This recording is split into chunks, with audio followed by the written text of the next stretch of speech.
If you guys are looking for a jump shot for 6'5" to 6'9", then you have come to the right place. In this video, I will obviously be showing you guys the jump shot, but also the settings I currently use, my hot zone, shot percentage, and more. So drop a like, hit that subscribe button, and turn on those post notifications.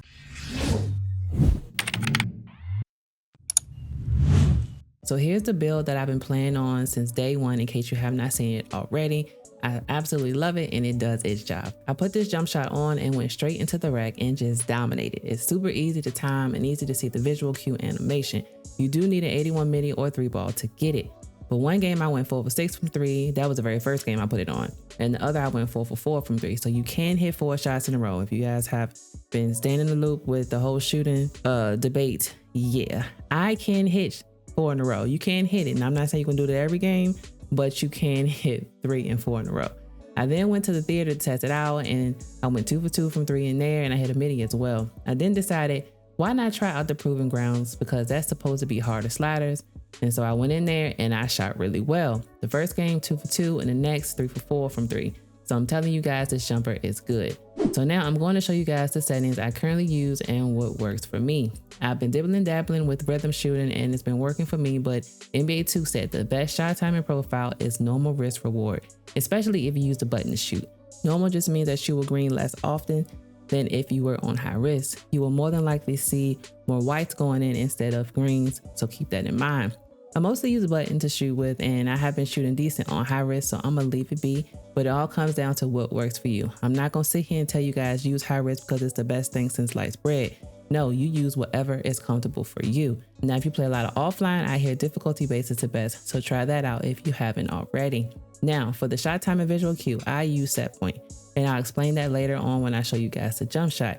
I used to use push, but for this particular jump shot, I time it better using set point. Now, before I get to the customized HUD, make sure you buy some boosts.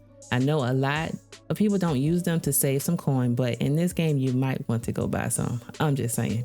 Now, when we get to the customized HUD, I have my shot feedback on all shots because I like to see the timing and the coverage. If you would like to see if you green the shot automatically, then you can put on simple.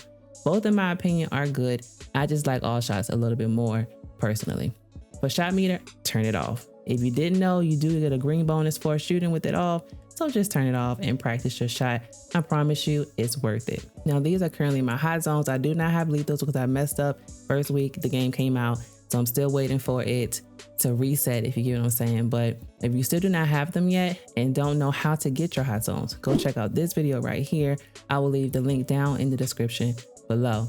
Now, these are my shot percentages for the city. I don't play a lot in the city. I don't play park a lot. I'm more of a rec chick, random rec, as you can see by my win percent. But I do go to the theater once in a while, and I've recently been going to the proving grounds to try it out, and I've been shooting just fine in there. The norm I do see for shot percentages so far in this game are in the 40s and 50s, so I guess I'll take it. I'm shooting all right. Now, back here in the my court is where you come to practice your shooting and lab up on your dribble moves. But for shooting, you step on the court and then you hit the play. And as you can see on the bottom right, you can now change the sliders for where you play the most. So you have the city, rank pro-am, rec, and rank 3v3. I play a lot of rec, so I put the slider on that. And then you can just back out and practice your shot. This is the best place to practice, especially if you are new with playing with the meter off. Another thing you can lab up is rhythm shooting. Apparently it has a pure green window. Rhythm shooting can be a game changer, especially for spot ups if you learn to use it. It's not hard, but can be difficult for guards. But I've seen a few guard players using it and they are lethal with it. So try it out if you haven't already. It can give you a headache, but the more you practice it, I promise you, you're probably gonna love it. But basically you pull down on the right stick and go back up with the rhythm of your shot. You'll know if you did a rhythm shot because the tempo will pop up. Even if you are using the simple shot feedback, it will still show you the tempo. Another good way to practice your shots is the courts behind the Gatorade facility because they have the delay or like the real feel of the game, if you get what I'm saying. So just go back there and practice your shot if you can. If it's too many people, then turn off crossplay in your main menu and you should be good to go to practice your shot. So here is the jump shot. It's base Jared Culver, upper release 1 Sadiq Bey, and upper release 2 Oscar Robson. To be honest, I tried Culver base when the game first came out and I couldn't time it to save my life, so I used something else, and then I was having trouble timing that one, so I went back to Culver, changed some settings around, and it's been working fine for me so far. But for the blending and release speed, I use push for the visual cue, And I know you're probably thinking, I thought she uses set point. Well, I most definitely do, but I found for me that I can see the visual cue better with it being on push. For the release speed, I use quick. I know a lot of people use very quick, but it was too quick for me. I do know that a lot of the releases are very quick in this game, so maybe using the slower release may help a lot of you. It's helped me, so try it out if you haven't already. For the animation blending, it's 79% Sadiq, 21% Oscar. So I have the A release speed, the A plus release height, the B defensive immunity, and the C minus time and stability. So not too bad. But that's it for today's video, you guys. If you have any jump shots that you would like me to try out, then leave them down in the comments below. Don't forget to drop a like, subscribe, and turn on those post notifications. Stay blessed.